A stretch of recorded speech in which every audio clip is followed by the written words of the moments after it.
Well, good morning, good evening, good afternoon, and good night to wherever you may be in this wonderful world that we call Earth.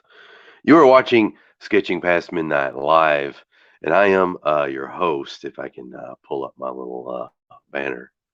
Well, I did have a name, but there, Sketching Past Midnight. That's the name of the show. And appreciate you all joining me tonight for those of you that will be joining me live. And also for those of you that will watch the handy dandy replay, to borrow a phrase from Blues Clues. So, what are we doing? What's on the agenda for tonight?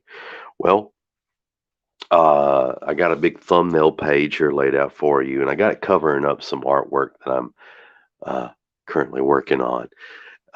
And I figured I'd do a little bit of show and tell. And for this episode of Show and Tell, I've got 14 pages of the Wildcat anthology to show you um, of the story that I am writing, drawing, and doing the whole 9 yards on. A little bit sickish, you know. And I figured, maybe I'll spread this disease, this digital viral disease, through the World Wide Web, so you can suffer with me. Uh, but before we get into all that, I figured we get into a little bit of horror, scary, spooky, interesting, fascinating news. And so, with that said, let's get into the news of the day. And here we go.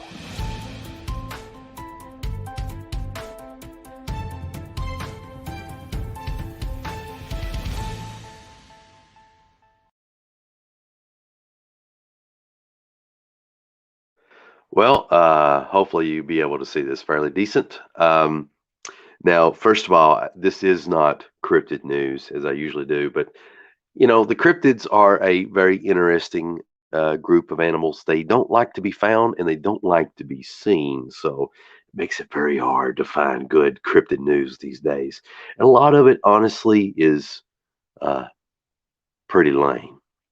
So I figured change things up, and we're going to cover some entertainment news that's in the horror spectrum, and we're going to go with the 1985 classic, The Stuff. And if you've not seen The Stuff, you can watch it for free on YouTube right now. Look up The Stuff.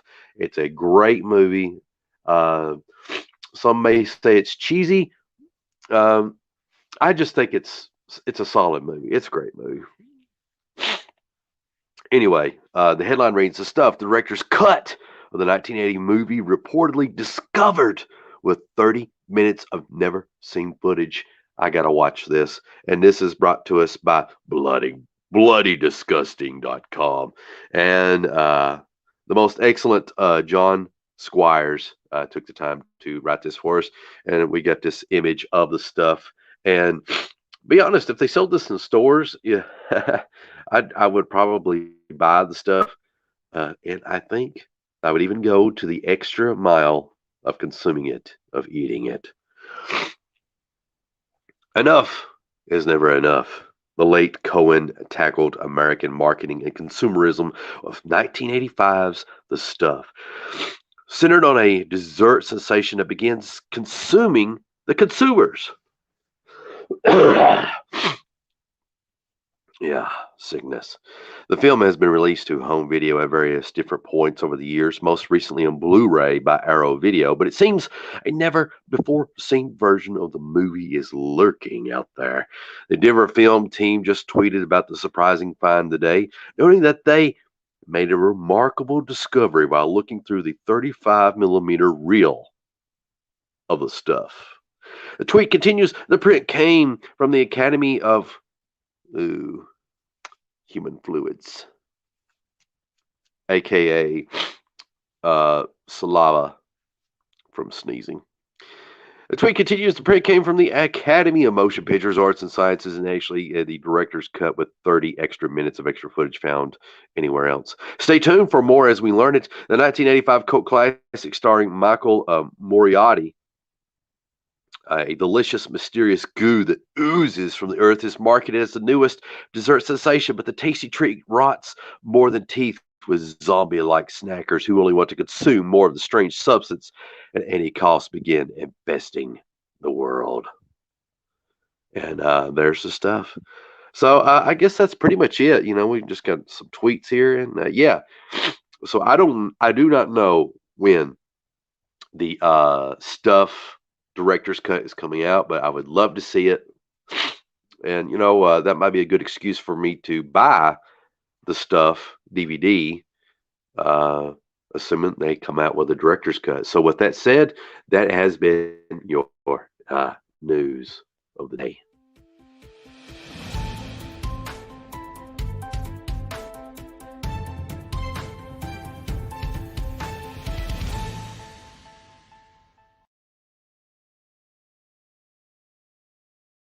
Right, we're back.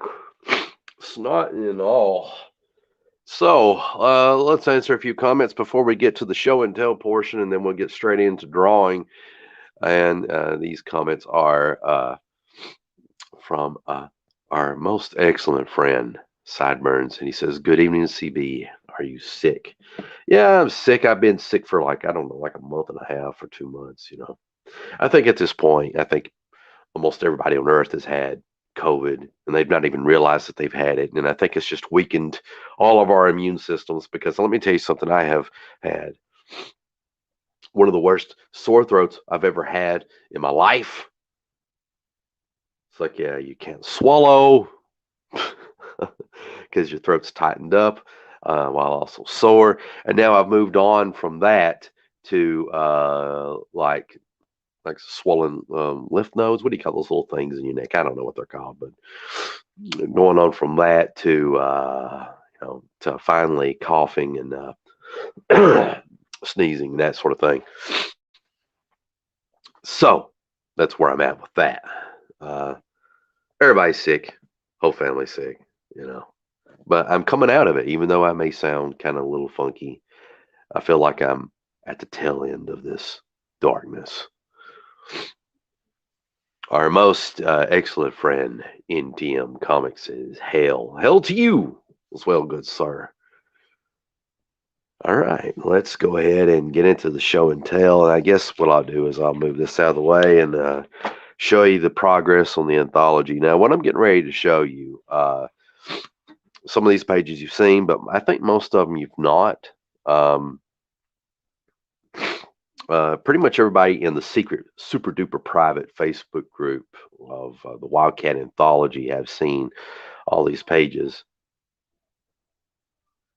Oh, Cooper's talking in his sleep, but like pretty much everybody in the super duper secret group has seen these pages. So I'm just unveiling these and talking about them, and we'll go from there. So, so pretty much somewhere near the beginning of the anthology, we're going to open up with this double page spread that introduces to I guess like the main story of the anthology, which is essentially Wildcat is captured by this villain called Dr. Terror. From there, we learn that Wildcat seems to be unconscious here, and he's on a just like this gurney looking thing, and he has, oh boy, hang on a second, I just noticed something. Where are you at here? Come on, there we go.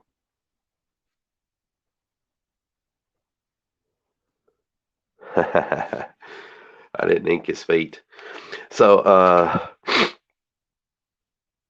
he's being wheeled on this gurney by these little, I don't know, about 4 foot, 5 foot tall little creature things.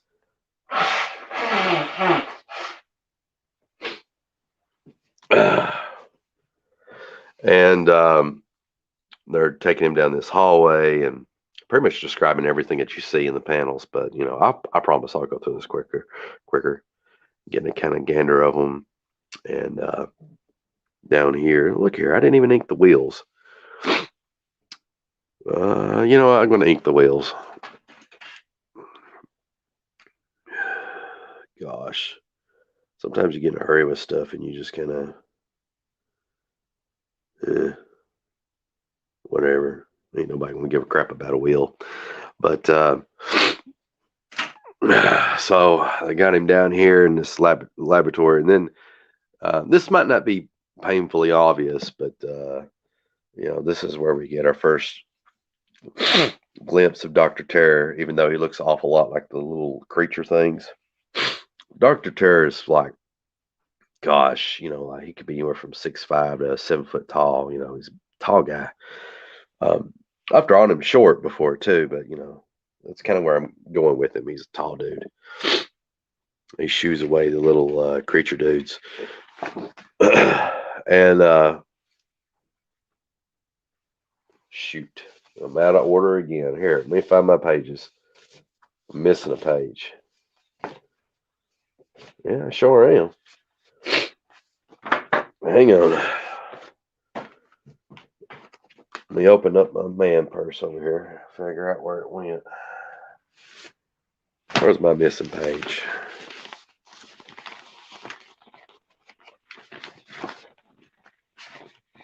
What in the world? I try to do show and tell, and instead I just losing crap. Well, here's another page, the anthology of it. This is like the credits page. Might as well just get that out one time I'm at it. I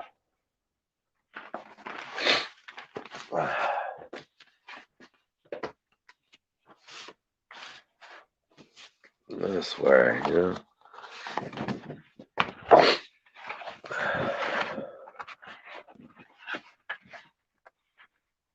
Oh no, I don't know where it went. It has to be in the house,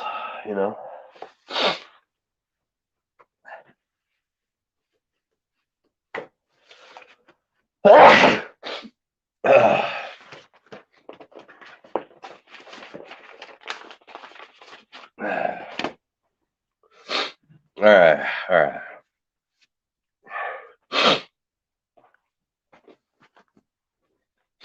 Oh yeah. I have the next page. I'm sorry. So, uber professional today. So up here we got Dr. Terror tampering with something. He's making the gurney rise. Wildcat sees something interesting.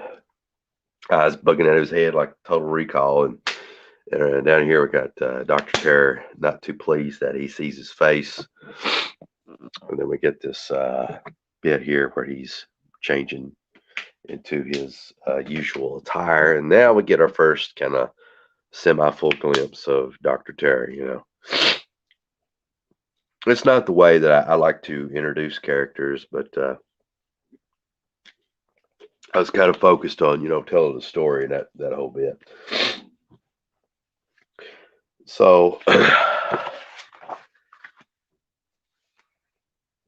from there, we've got this page where we see this orb, and the orb levitates. And then Dr. Terra starts talking to the orb, because the orb is like a camera. And essentially, he's talking to these interdimensional beings. And well, at the same time, kind of third wall. What is it? Fourth wall? Breaking the fourth wall? I don't know. Yeah, you could even suggest that those interdimensional beings is us. But it doesn't matter. Let's not get all Alan-Moore-ish about it. But so from mostly from this point forward, Dr. Terror is going to be talking to us, the reader. So essentially that orb is going to be our eyes, our eyes and ears or whatever. So now the orb is actually filming this. Okay. So now Dr. Terror's explaining the whole bit about Wildcat, giving us details about him, and what I like about this is that if you're new to Wildcat, don't know nothing about him or anything like that, you're going to find out that he has a healing factor, cybernetic eye, and all this other stuff. He's got these black claws that cut through a lot of stuff. You're gonna learn all these things because he's talking to the audience and filling you in.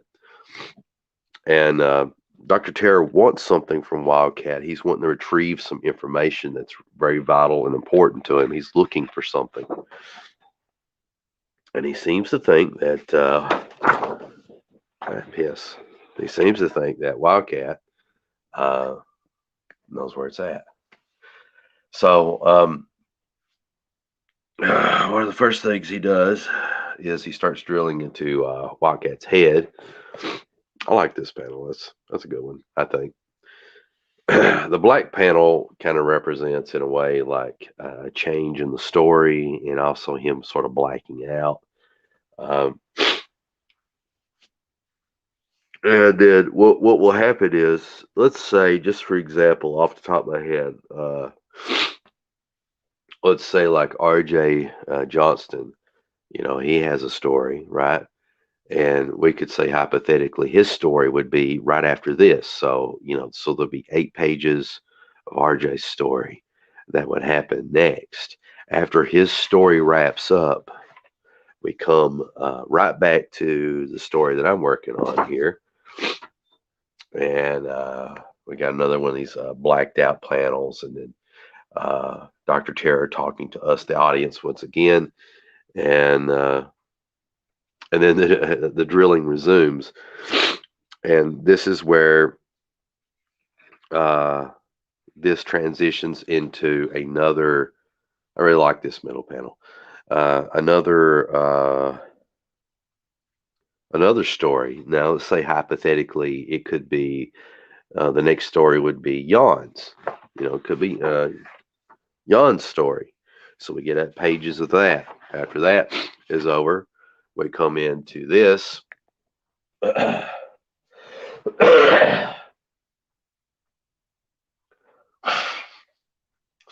All my medicine's wearing off. We come into this, and Wildcat is faking being asleep or passed out, and he's trying to get this little creature thing to release him, and it doesn't work out the way he planned. And so then that would go into like somebody else's story. And I thought, like, if for some reason the transitions aren't that smooth going from this to somebody else's story, that I could always add like a like an entire page. It's just all black, you know, and that way I could just pipe in some dialogue or whatever, So there you go.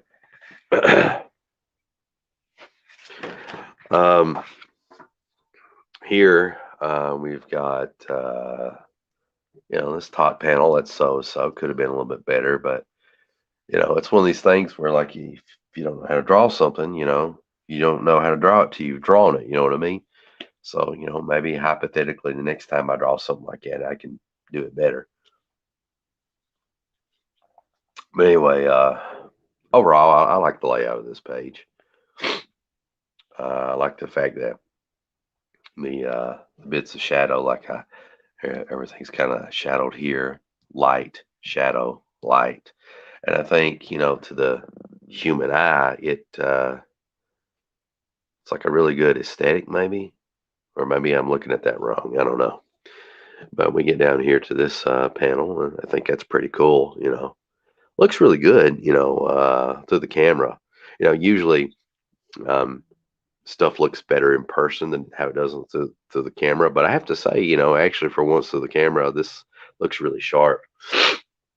It's making things look a lot more darker and crisp than how it is in real life. Because I didn't use Black India ink for most of this stuff. I used markers and pens and gel pens, just really crude instruments of destruction.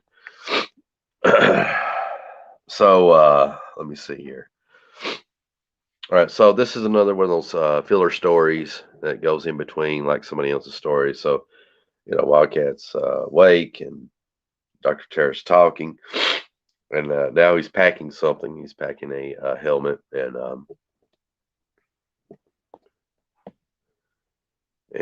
oh yeah, I'm sorry. I'm holding a thing of water here. I drink more water now than I ever did in my life. These two pages are concurrent to one another. Ooh, that looks kind of like a comic book when you do it like that. Ain't that kind of neat? I like that. I hope that whenever this thing gets published, that these do go back to back like that. But anyway, yeah. I remember now. It can't be right, can it? No, because yeah, it's these two pages right here because it gets bit here, and he's yelling from the pain up here. So yeah, that's the order that these go in, and I've not bothered to number these pages because uh, I would just have to, erase everything digitally to make it clean and all that sort of stuff. And so, when I draw nowadays, I try to keep in mind what I'm going to have to do to clean stuff up digitally. So I just kind of have a mental note how things go. So anyway, yeah, he puts the helmet on Wildcat. I like this panel. I thought that turned out pretty rad. Actually, I like these four panels overall. I like doing hand lettered stuff. Gives me a chance to work on my lettering, and for me, it's actually easier to hand letter some things when it comes to like sound effects and stuff because, uh,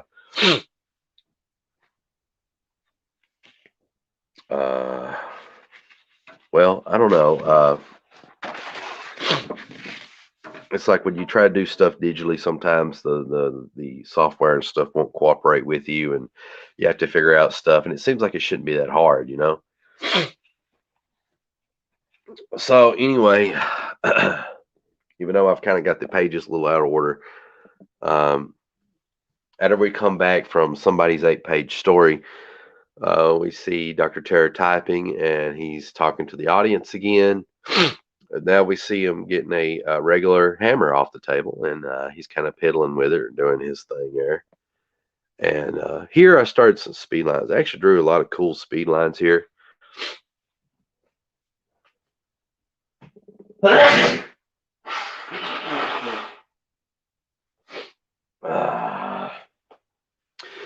But I really wasn't too confident because I don't know if you can see this, um, but they started getting really jaggedy there toward the edge.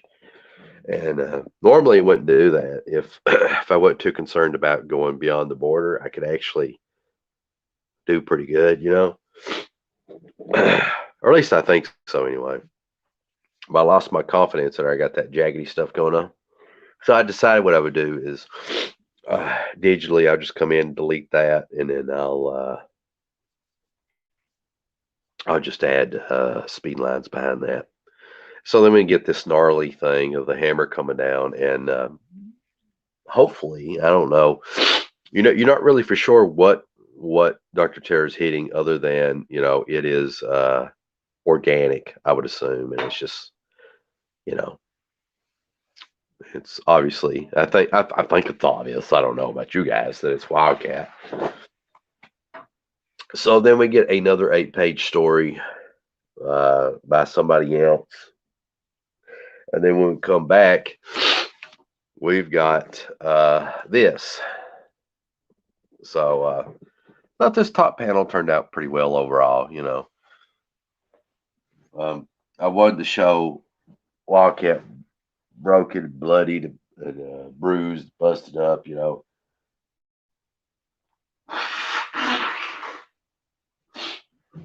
Give me 1 second, guys. Hang on. I'll be right back.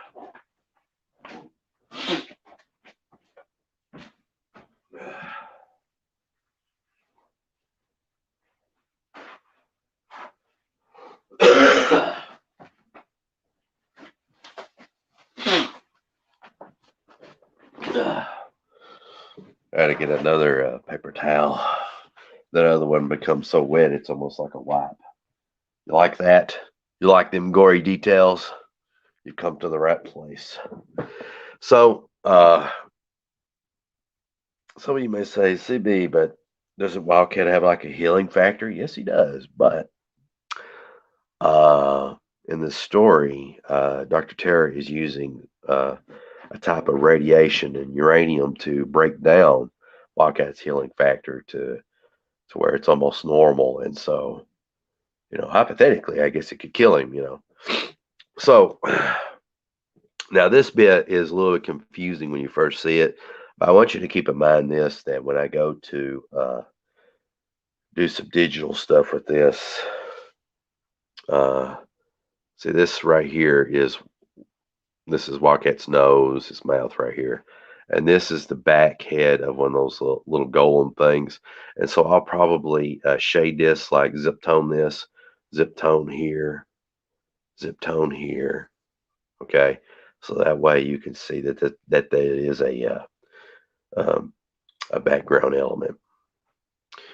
So Wildcat is like, summoning this little golem thing that had bit him before. Oh, but what sweet karma. I had trouble drawing this. I had no clue how to draw this. Um, I'm pretty happy with the Wildcat stuff overall, but like, how the golem thing, but anyway, I think I got the idea across. And then, so this is like basically the release button. And, which brings us to this super duper page. And I don't like how this panel turned out. I mean, it's not horrible. I have trouble rendering Wildcat's rock arm because I keep wanting to show um, muscle definition and a lot of stuff like that. And so I haven't quite figured it out yet. Because a lot of that definition gets lost in a lot of his rock rubble, arm thing, and also his face. I wasn't too happy with the face. I thought this turned out decent. I feel like it needs more shadows, but sometimes if you're not sure about something, it's best not to f around with it. So then we get down to here, and pretty happy with how this turned out. Again, this probably would benefit for a little bit more shadows and stuff like that, but whenever I go around to letter this and stuff digitally and stuff, I'll add some zip tones. Pretty happy with how this turned out overall. I think that looks pretty gnarly.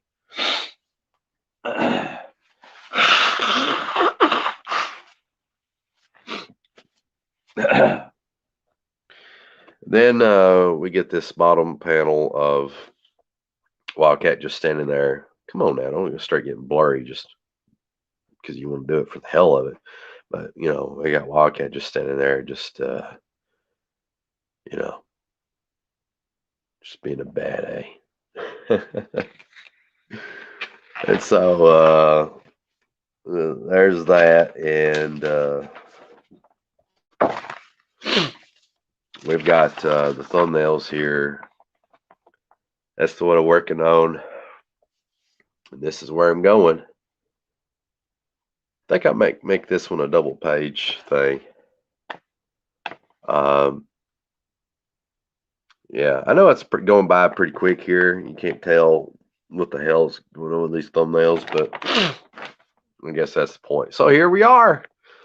Page I'm currently working on. I had mentioned in the Facebook group this is either going to be a real dud or it's going to be a real winner. I like this middle panel. This one here, I'm going to have to do some things to this to try to figure out how to make it look worthy. Make it worthy. And before I start attempting to draw, let me blow my nose and answer some comments.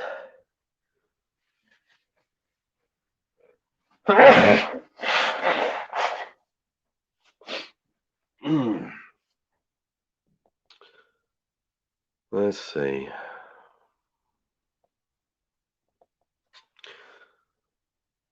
Our new fantastic buddy Lazarin 442 is here with us tonight. I'm glad that you decided to tune in, Lazarin. Thank you very much.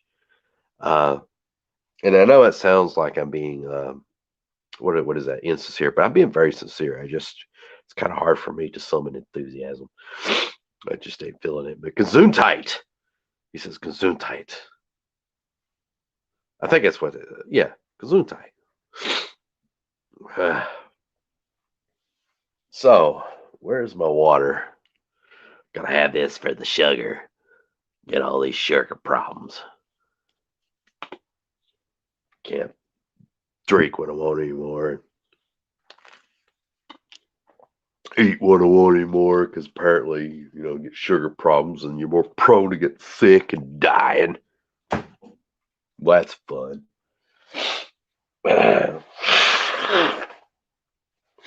What a mess.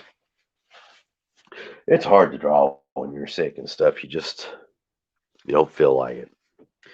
So let's see these crude instruments of destruction here. I'll use this ugly thing. I tell you what, though, I do want to plug this. I know you can't see it that well, but this is that says Sharpie, and this says S-Gel 0.7, and it's just a gel pen, and this thing was. I felt like it was fantastic. It just kept putting out the ink, and you know, sometimes when you use gel pens, uh, you'll start to lay down a line, and then the line's kind of scratchy, like it's not going all the way through smooth. And I tried to buy more gel pens, but I never did find any more of this. So I got to go order this or go to some big city somewhere and find them. I don't know. So I'm stuck with these retarded pens. I've been getting in the habit of drawing these pages. I mean, like inking them, going panel to panel to panel. Usually I like to hop all over the place, but trying to be more disciplined. Uh, but because I need to figure this out pencil wise a little bit more, I'm going to have to hop over here and actually do some stuff. Um, One of my big inking secrets here is I don't care. That's a terrible thing to say, but it's sort of like I don't know. My main focus with the story that I'm doing for my anthology is to get it done, and I want it to look good, but I'm trying not to be anal like I've been with other Wildcat stuff in the past, because what ends up happening is when you get super anal about it and all this other stuff, you end up not getting much done. And the fact is, I'm not at that, 1990s Mark Silvestri, Todd McFarlane, Rob Liefeld, Jim Lee level. I'm trying to get there. And if I turn this page and it kind of makes everybody dyslexic, I'm sorry. I find that it's easier to ink some things to get a much sharper line. I have difficulties, drawing the back of the hand, and I get to where I'm doing fairly decent now, but I still ain't got it quite figured out. I want to draw really cool, gnarly looking hands. Love how Del Keon draws hands. I love how he draws everything, but I like how Jim Lee draws hands and Mark Silvestri. uh,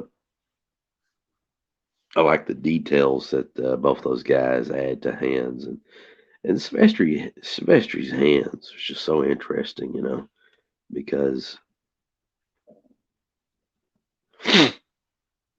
when he draws hands, uh, they're very sharp edged and squared, and it's just very artsy, very, I don't know. When I think of Mark Silvestri, and this might not be the right term. uh, uh, uh,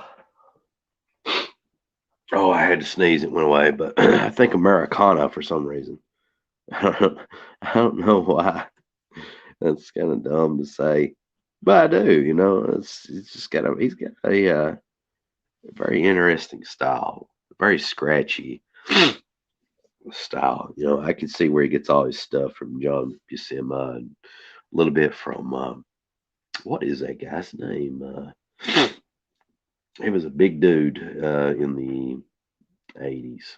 Um, he did the Nam series, which is really great. The first, I don't know, what is it, 10 or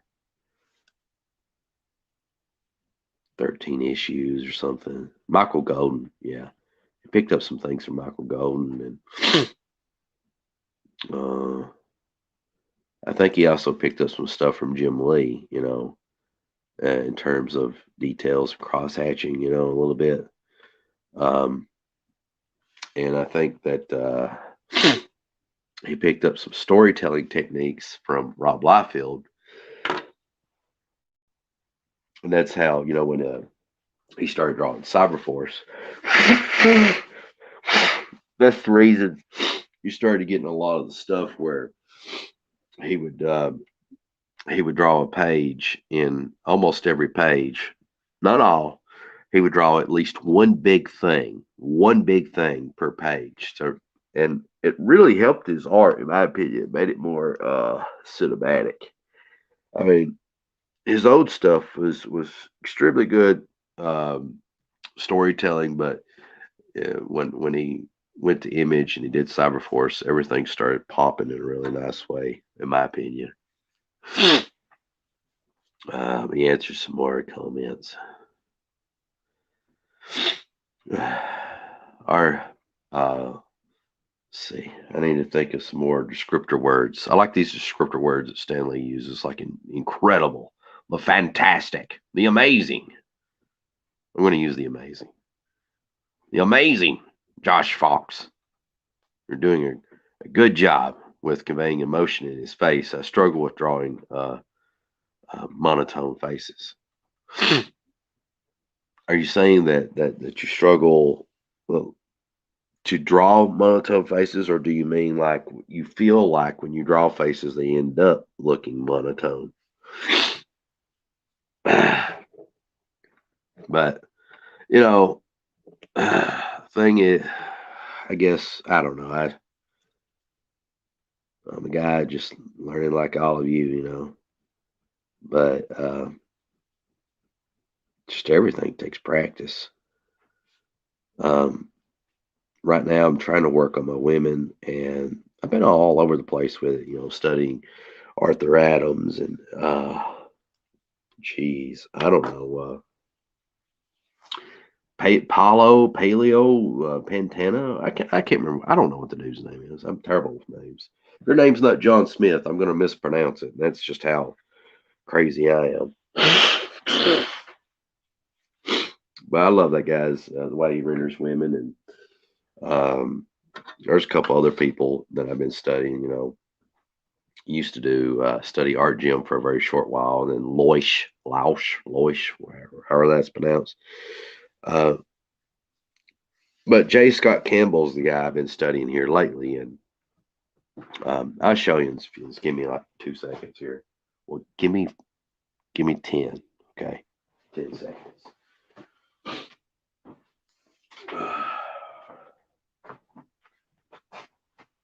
Oh gosh, I got my sketchbook here, and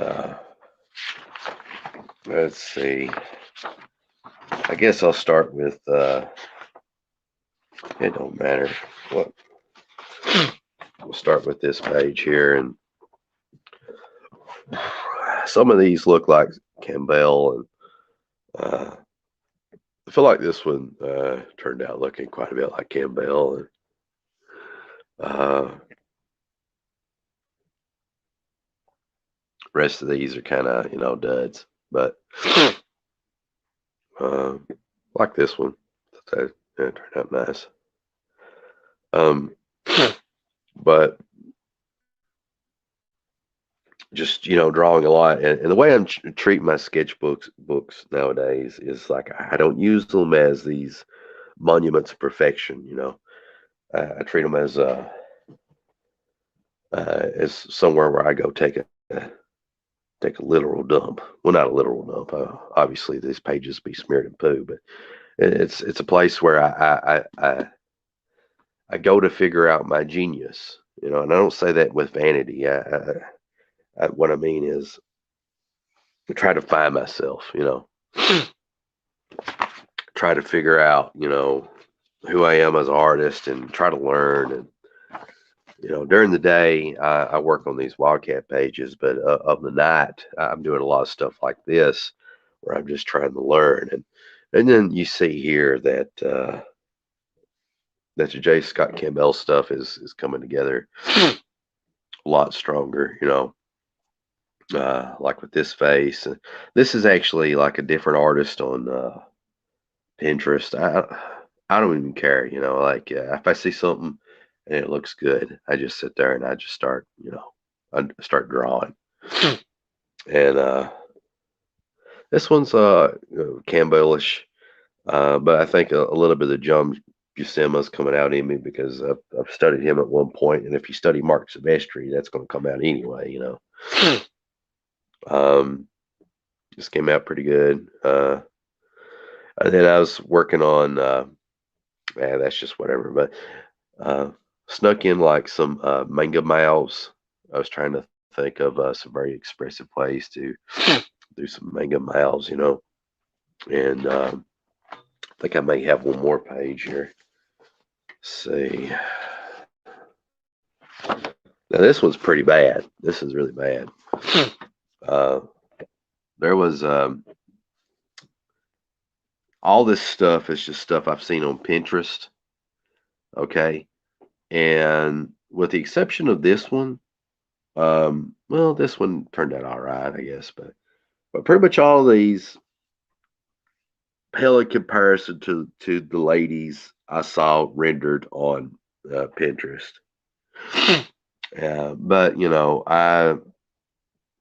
But these turned out awful. This one, let's see, this one here and this one here, they're based off the same image, and I just could not get like if I cover the top half, the bottom half looks all right, and then if I cover this part, the top half looks all right, but once they're together, it looks like junk. And this one's a little bit better, but it just it's just coming out wrong. And this was like some battered, tough looking woman. And so I kind of just captured the essence of it. I wasn't too focused on trying to make it look exact, but this was somebody's character design thing that they had drawn, and I really liked it. And so what I wanted to do is just draw what they drew, the essence of it, so that when I do character design, I can incorporate those elements. Same thing with this, except for this was like a human head, and I changed it to more like a skull. And this was a pose of a girl, an actual live model who was like dressed in this kind of like this black and white striped steampunk thing. I think that was all as far as I got on that page. Yeah. So anyway,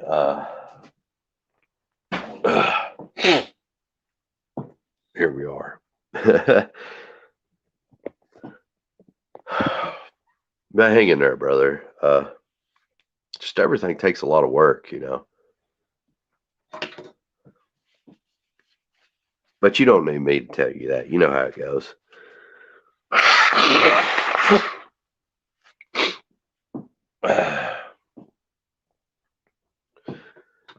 Gabriel Meza, the sensational one, says, "Hello, CB. How are you doing?" I'm doing all right. You know, I just getting sicker as the night goes on. You know, I think it's just sometimes if I've not had much sleep, I physically break down, and I'm also sick, so that doesn't help much. But other than that, I'm doing pretty good. Where is my this handy dandy little marker thing? Doesn't even have a brand name. That's how good it is. When you're so good at what you do that you don't even need a name, you got it made, in my opinion. A lot of artists don't like to use markers and stuff like that when they do their drawings because I think they turn yellow over time, but I don't care. Because all these are going to be scanned, and then I darken everything when the scans. I clean everything up, you know, digitally. I just want to get this stuff done.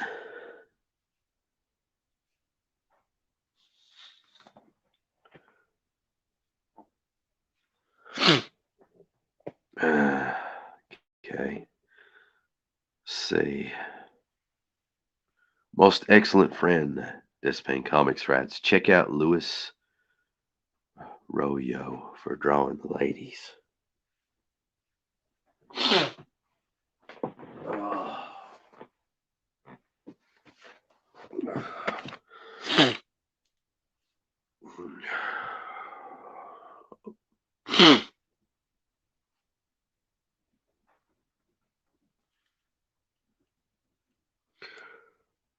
Party.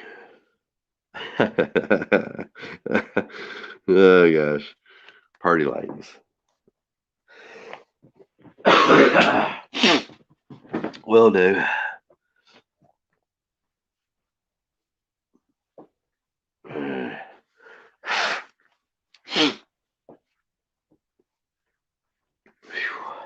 Okay. I think I want to ink this first. This thing I like about using markers. It's just immediate. It's just a handy tool. So much can go wrong with it, but that's just like anything when you're inking, you know.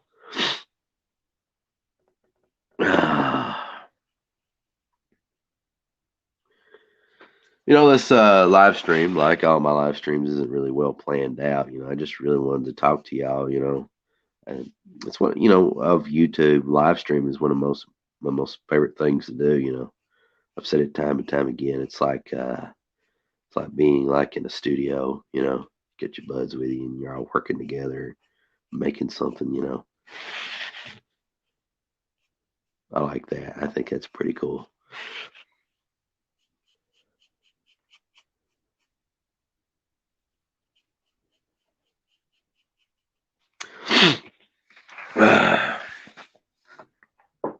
Before I break down toward the end of this live stream,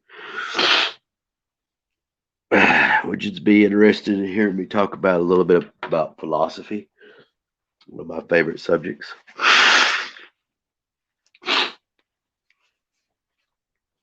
Now, I'm not saying I'm a philosopher or anything like that, but I like to study and learn, you know.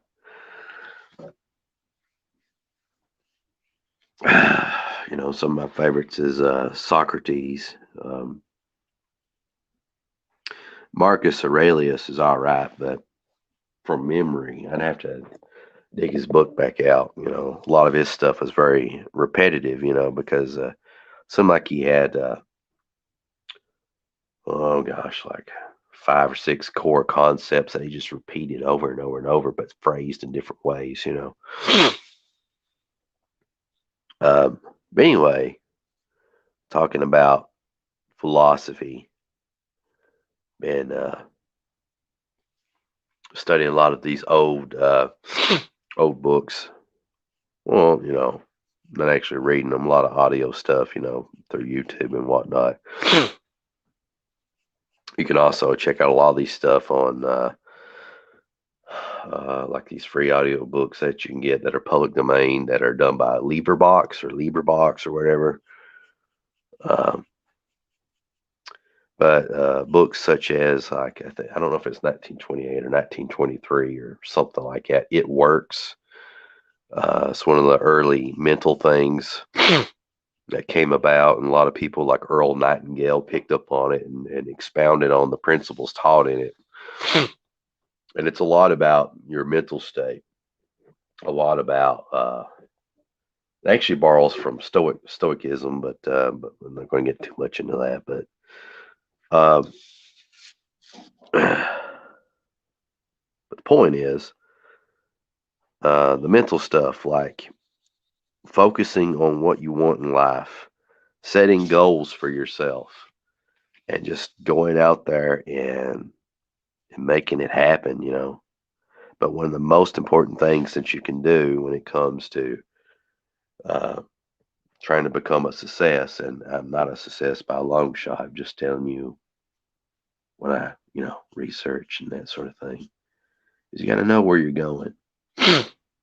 Earl Nightingale, um, in one of his audio lessons, you know, talks about the importance of setting goals and trying to know where you want to go in life. And he talks about like how 95% of people, if you were during the time, and I imagine a lot of these statistics really haven't changed much from the 1940s and 50s, that 95% of people, if you were to ask them, uh, you know, why do they go to work every day? They say, well, you know, that's something that everybody does. It's like, well, but why do you go to work? Well, other people do it, so I guess I do it too. You know, which is interesting. You know the herd mentality and everything. Because you know, just because everybody else does something doesn't mean that that's what's best for you. Doesn't mean that it's a bad thing either, but doesn't certainly doesn't make it good. And the point he was trying to illustrate with that bit of information is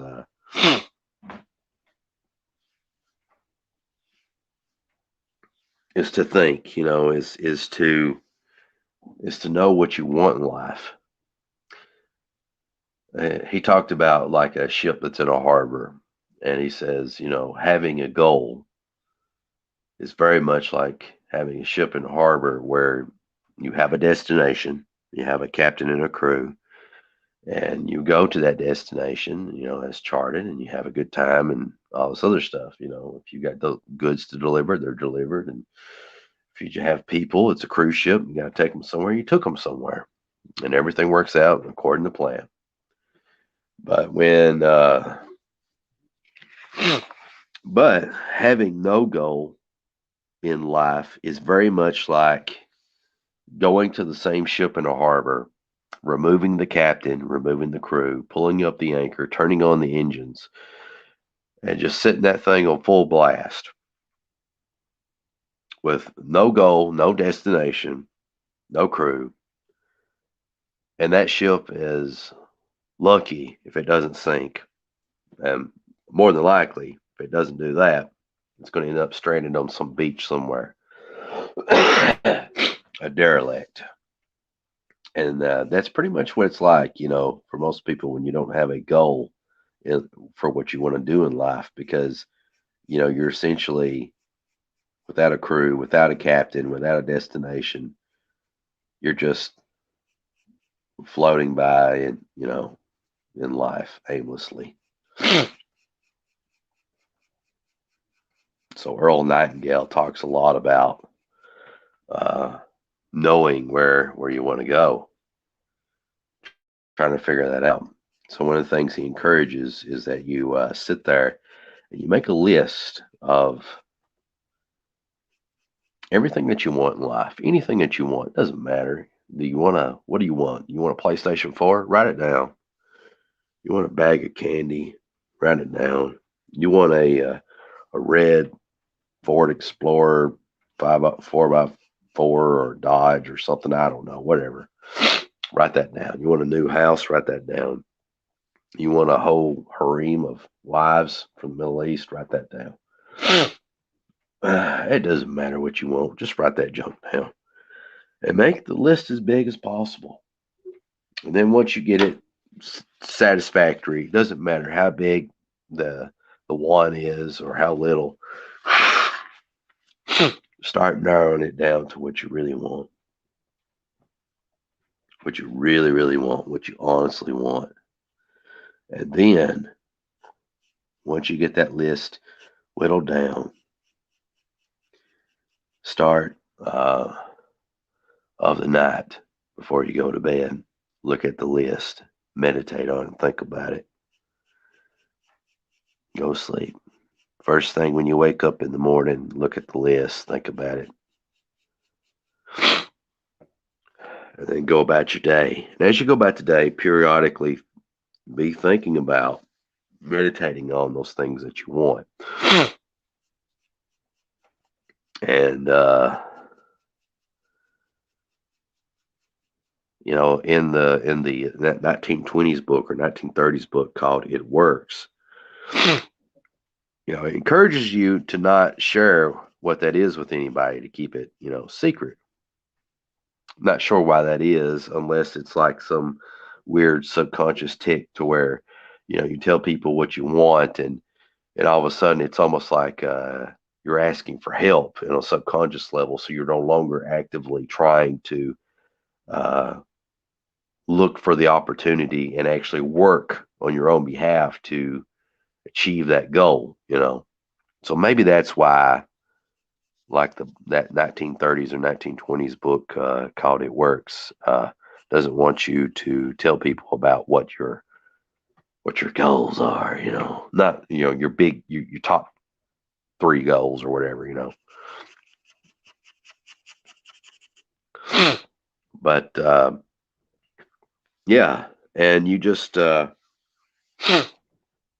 think about that stuff, keep it in mind, and then somehow the universe, yeah, according to this theory, will make these opportunities and these goals manifest themselves. And I believe that's true. I've experienced things in my life to where I thought about them deeply, and somehow they manifest themselves, both the positive and the negative.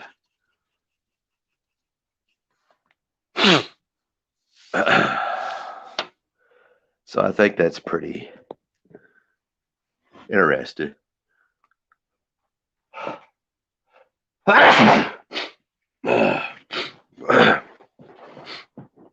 There's a guy that was a student of Earl Nightingale. I can't think of who this guy is. He's an old man himself now, and he does like these lectures and stuff all over the world. And he actually has all these people under his employee where they're like life coaches or something. And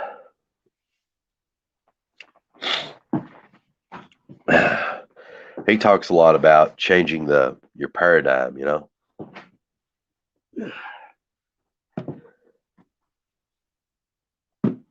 I guess that'll work. I don't know. Changing the paradigm. And what is the paradigm? Well, if you look up Webster's definition of the paradigm, it's all over the place.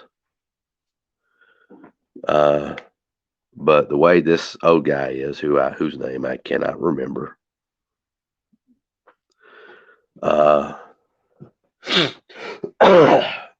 way he defines the paradigm as mental programming.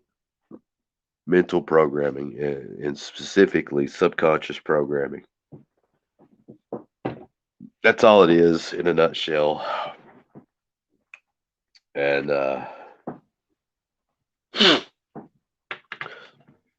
so when you change your paradigm, you're changing your mental programming. And a lot of your mental programming resides in your subconscious. Uh, so when you think about your,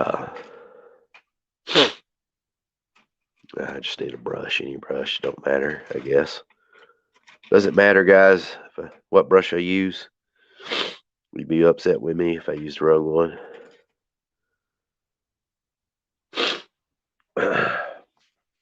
But I don't think there's anything in that, is there? I don't even know. Oh, can't get this thing open. Does it have ink in it? Barely. This seems a lot quicker than just the other way. So, yeah, changing the paradigm, and the paradigm resides in the subconscious. Now, your conscious mind is capable of um, accepting and rejecting information. Accepting and rejecting information. The the conscious mind is capable of making decisions. You know. Now your subconscious, on the other hand, cannot reject anything. That's the reason your subconscious can get you in a lot of trouble. Your subconscious cannot, according to this philosopher, cannot reject whatever you put in it. So if you put bad things in your subconscious, and there it is. If you put good things in there, there it is. It does not reject what you put in there.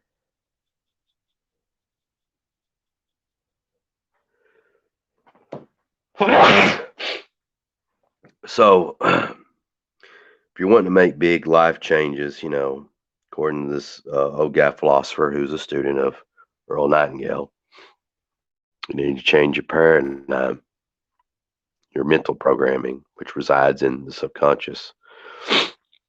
And one of the ways that you do that is you need to create positive habits that work you toward your goals, which then again, like Earl Nightingale said, you need to know what your goals are. Can't work to somewhere that you don't know where you're working toward.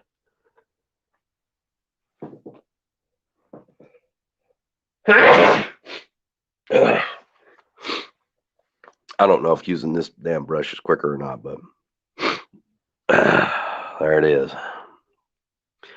But you gotta know what your goals are, and then you gotta make habits that help you get toward those goals. Now, a good example of this, of me changing my paradigm, is back in 2017. And one of the key things I did was I made a decision. My son was born, fantastic little man. And it was kind of like sobering in a way, like, hey, if you're going to be a comic book artist, you better start getting real about this shit. Quit messing around and do something about it. I'd wanted to do a YouTube, channel forever, but I never got around to it, because it's like, I'm not good enough to teach anybody how to draw, or I'm not good enough to tell anybody this or tell anybody that. So what ends up happening is, because you're always not good enough, you never do anything, which is, I don't know, mistake. The way I view it, if people reject you, they reject you. But you should at least put yourself out there, you know. But yeah, so in 2017, Cooper comes along, and I decided to start getting serious, and I guess I stumbled upon. I'm not really for sure how, but I stumbled upon the 100 Days of Making Comics challenge. I was like, huh, well, I'll do that. So that worked out great, you know. That way I can do my YouTube and do my art, and I don't have to be perfect. I don't have to be great. I just, you know, I just need to do the work. And that was the second part of changing the paradigm, which was, you know, building a habit. And one of the things that 100 Days of Making Comics does is for every single day, for at least 30 minutes a day, that's your bare minimum. You need to be drawing, writing, inking, lettering, coloring. You need to be doing something that moves you further towards your goal of, you know, making comics. Now, a lot of people uh, were very strict on those rules, you know, because they really believed in them and all this other stuff. But I was a little bit different when it came to those rules because the way I view a challenge, especially when it's a personal challenge, it's personal. So, you know, when I do a challenge, I want to get out of it what I want to get out of it, you know. It needs to serve my needs, not anybody else's. So I just wanted to make sure that I improved as an artist, built a portfolio up, and worked on my comic. That was my top three goals, and I achieved all of those. PSA. Or win his ear. Yeah, so that's pretty much a stick of that. And because I did 100 days of making comics, I built those habits. I changed my paradigm. Now, am I a comic artist? Well, I don't get paid to do it, but I'm doing it anyway. Uh, will I ever get paid to do it? As long as I keep doing what I'm doing right now, at some point, I will. And I got paid to do it seriously for the first time uh, about 3 months ago when I was commissioned to do like a pinup page for somebody. I got paid $30. You know, so that's my one and only time there. But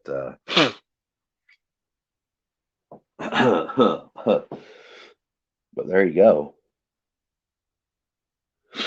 I have been, you know, paid to do art stuff, you know, for people. Not a lot, you know, but here and there. You know, one time I got paid uh, 2 cases of Yoo-Hoos and $20 to do something for somebody's art project for high school, you know, stuff like that. That was the first time I ever got paid to do something comic book related, you know. But point is, I guess, whether I get paid or not, you know, I guess I am a comic book artist, you know, because I'm making comics. I hope to get paid one day, though. And I think, you know, the odds are, you know, the more that you do this stuff, you know, the odds are in your favor. You know, as long as you keep doing it, you're going to go, you know, somewhere. It's sort of like this might not be the best example, but like if you're lost in the woods and you pick a direction and walk in it, eventually you're either going to hit an ocean or civilization, or you get eaten by a bear. You know, that's your three. You know, or fall down a canyon, whatever. It doesn't matter. But you know, 1 out of 3, 1 out of 4 odds of finding the city, depending on where you live at. You know, I mean, if you're like in a really huge wilderness area, You might be up the creek. But I feel like if you're like in Appalachia or something like that, you'll be all right as long as you keep walking. But then again, it just depends where you're at specifically. Might be best to be still. Uh,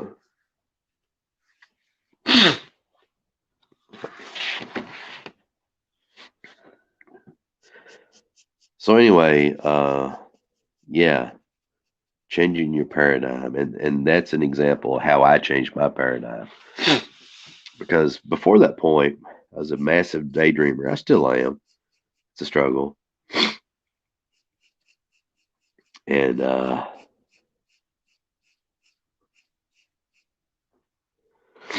problem is when you daydream, you end up doing it too much, and you spend more time daydreaming as opposed to achieving your goals. It can become very crippling, very unhealthy, and unproductive. And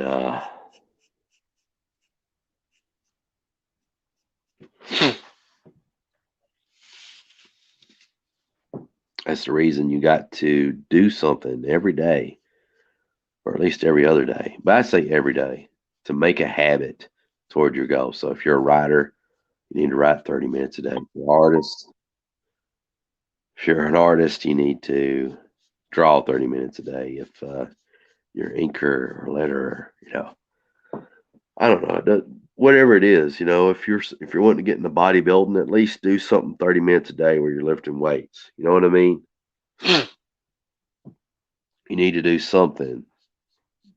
And then over time, increase the amount of time that you spend working on that, and you'll do it naturally because once you make something a habit, it just it's not a chore, it's like eating or drinking or sleeping, it's just something you do, it's intuitive.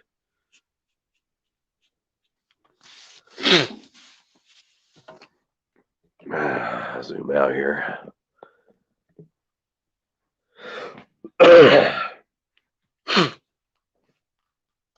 Now I say all this stuff to you guys not as an expert or anything like that, but it's as a student of life, as a student of art and all these other things, as I learn these things, I'm messing it up bad, but whatever. I pass this information on to all of you. What you make of it as you will. Yeah, I think this could use a dab there. And maybe make it come down that way. So it makes it pop a little bit more. Do the same thing here.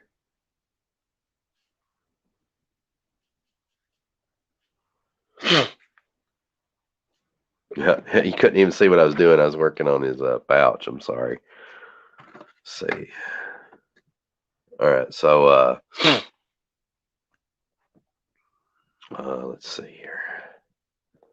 Yeah, I think it turned out decent. So for this panel, I think what I'll do is I'll add. I think I'd like to add some more shadows in or something like that. I don't know. What add some more objects? I was thinking about doing like a techno-looking floor. Something like what George Perez or Jim Lee would do. Uh, obviously I'm going to add Wildcat's clothes on him, and the whole 9 yards there. Uh, Maybe I can black that out and add some light indications. Um, yeah. Getting a game plan together here, guys. This panel here is going to be a white silhouette with a black doorway, and I think this top part here will be blackened out, and this is the table with the restraint open, and then there's a couple of these little doodad guys here.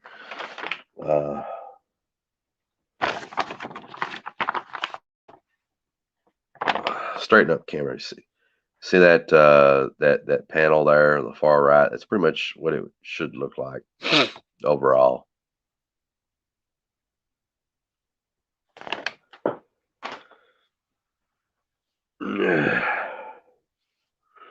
So So anyway, I was talking about Earl Nightingale and about mental visualization, and then about his student who talks about changing your paradigm. The biggest thing to do if you want to change your mental programming, which resides in your subconscious and stuff like that, you have to make a decision. That's the number one thing that you need to do. You need to make a decision that you're going to do something.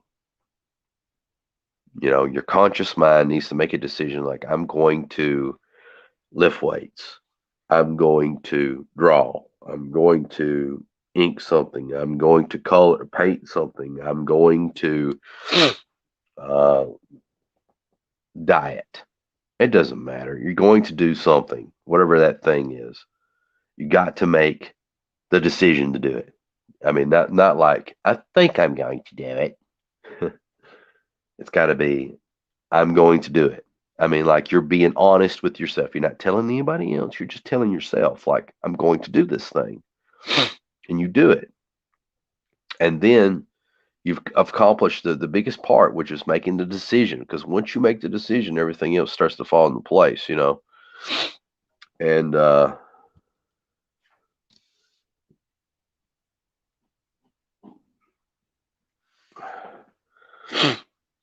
I think the second part is, doing something that makes that decision a habit every day.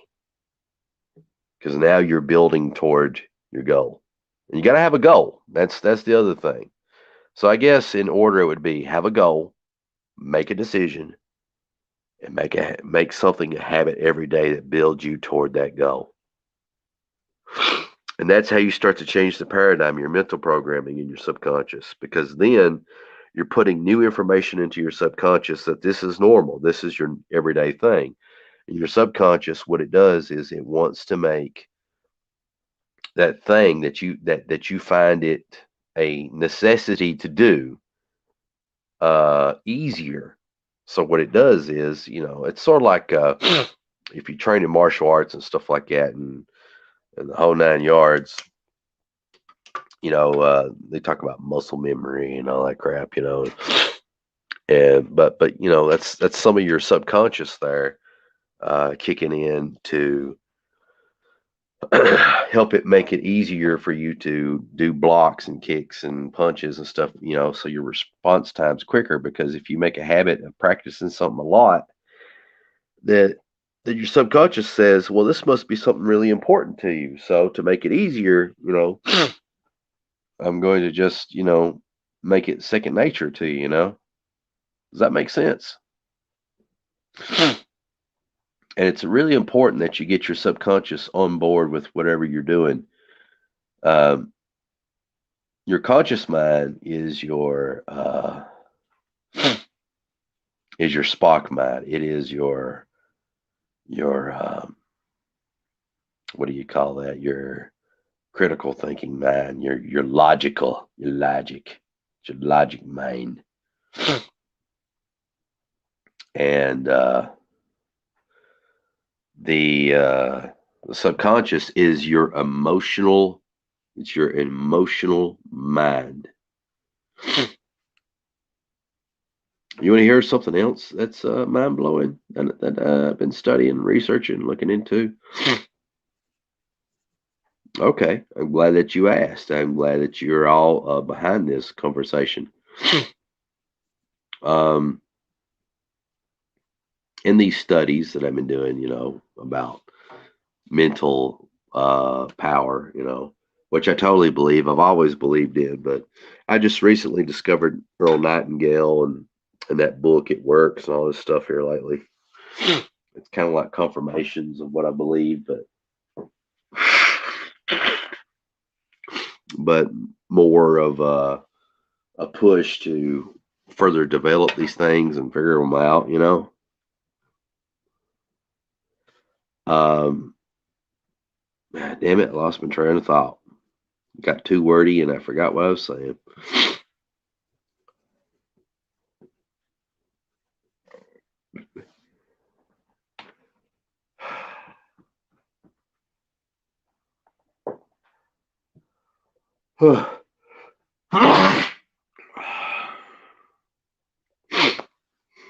think of it later. I really did forget what I was saying, though. That's pretty crazy, right? As I always say, if you can't remember, it must not be that important.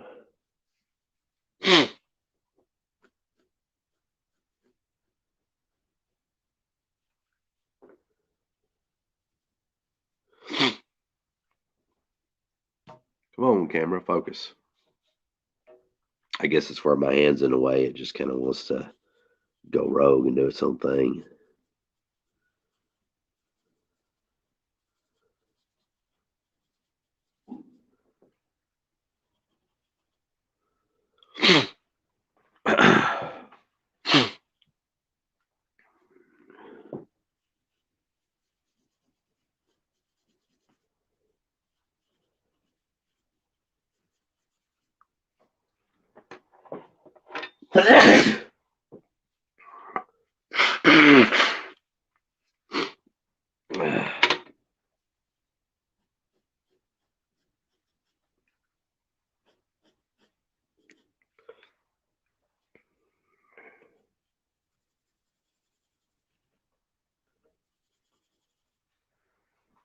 I guess that looks all right. I don't know.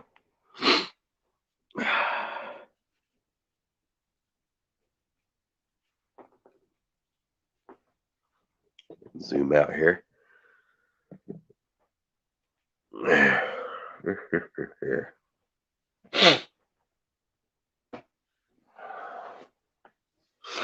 So I was talking about the subconscious, getting that changed, changing the paradigm. Oh, and the subconscious where the emotion lies. Oh yeah, I remember the thing I was going to tell you guys now. Um, so as I'm studying all this stuff is, you know how ancient cultures talk about the heart, like do what the heart tells you, follow your heart, listen to your heart, all this other stuff. You want to hear something fascinating about the heart that you may not have known about? It turns out, as life goes on, and as we learn more things, about the ancients and how a lot of them were far wiser than what we give them credit for. Turns out that when it comes to the heart, back into 1991, I don't know if they've done any further studies since then. The heart, you know, other than just being a muscle, it actually has its own nervous system. You know, now I want you to think about that for a second. The heart, the human heart, has its own nervous system. It essentially has the heart has its own brain,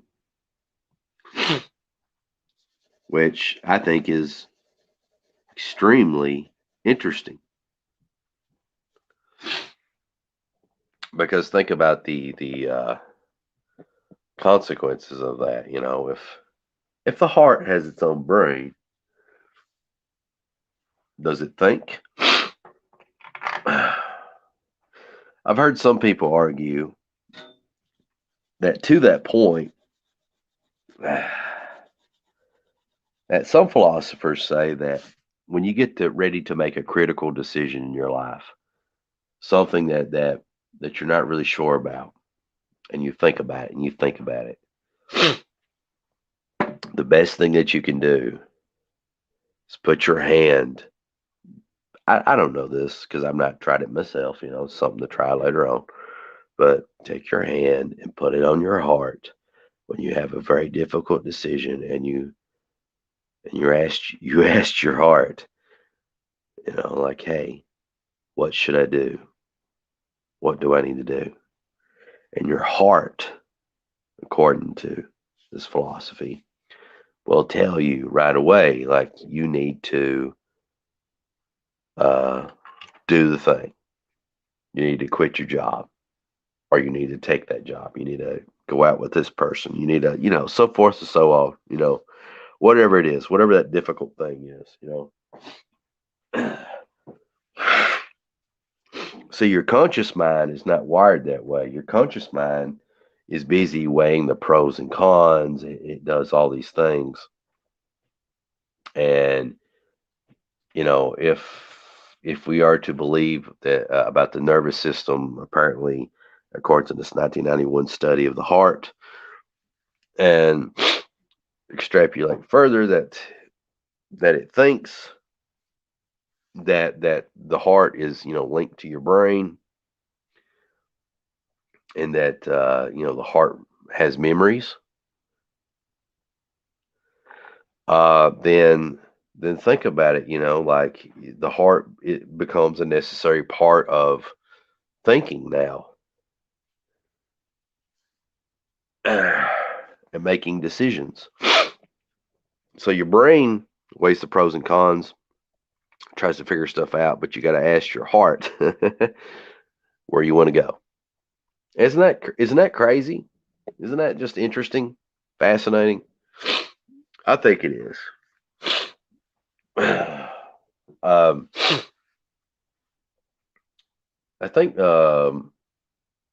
it's implied that the heart has memories and stuff, according to this 1991 study.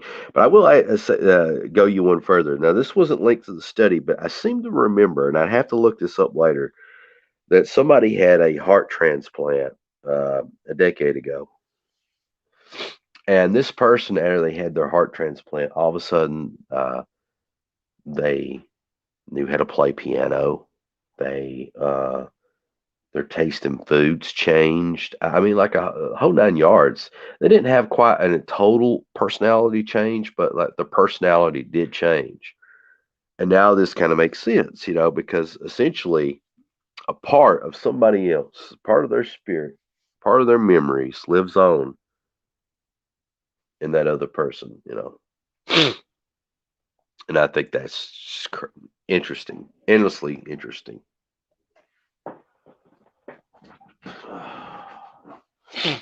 Let's see.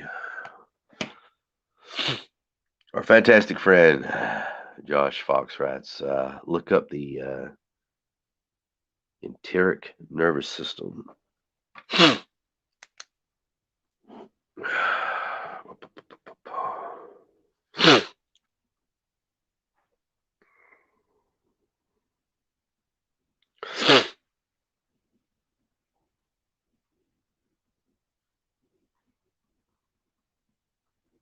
Okay.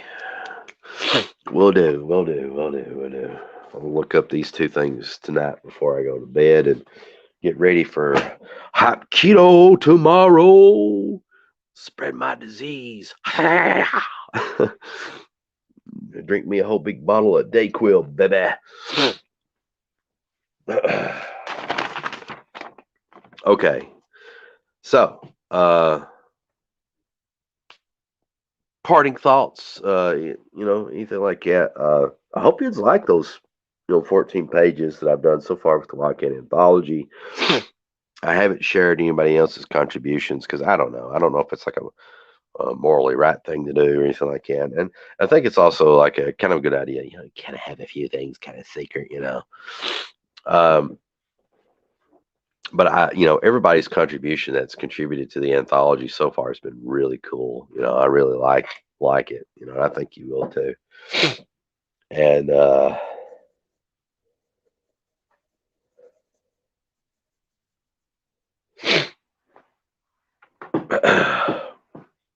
let's see what else do I got to say about the anthology. But it's coming soon. I'm doing like at least a page a week, anywhere from a page to 3 pages per week, which is not the best in the world, but that ain't bad either. It's pretty good. I'm getting quicker and faster and all this other stuff, and I'm getting a lot done. I've started working on some fake ads and almost like it's destiny. As I've been working on my sketchbook and drawing on these opposite side pages, and all this other stuff. Today I had got to this part here, which is a list of Etsy advertisers that I need to contact sometime semi soon. Because they got like creepy t-shirts and creepy stuff, and I really like to get their stuff in the anthology. You know, I can't explain all this stuff. Like I can, But like, I think some of you need to see it for it to come together and kind of make sense of what I'm doing. But I think, trust me, trust in the plan. I got a plan, and it's coming together.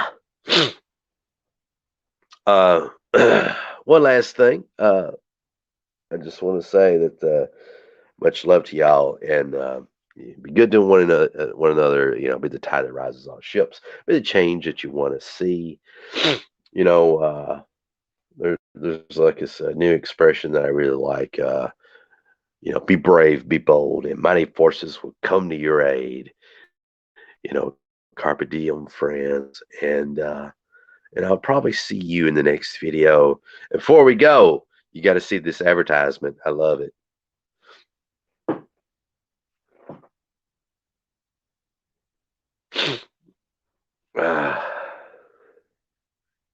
What in the world? What in the world? Just show the Well, hello advertisement. I everyone, was this doing is so CB Smallwood, smooth. and I just want to say thank you for Really taking the was. time to watch this video. And if you want to support this channel, then please head on over to newempirecomics.com.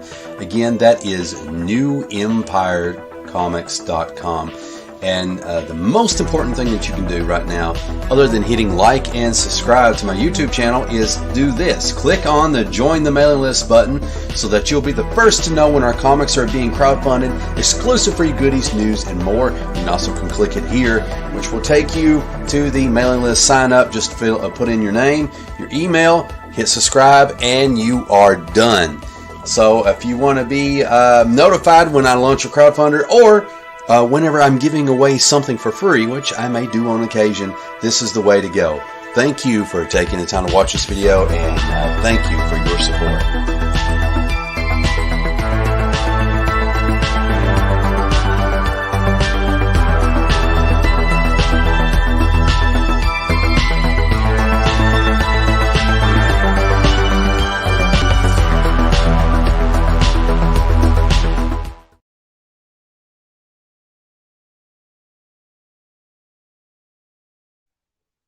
Well, goodbye, friends, and carpe diem.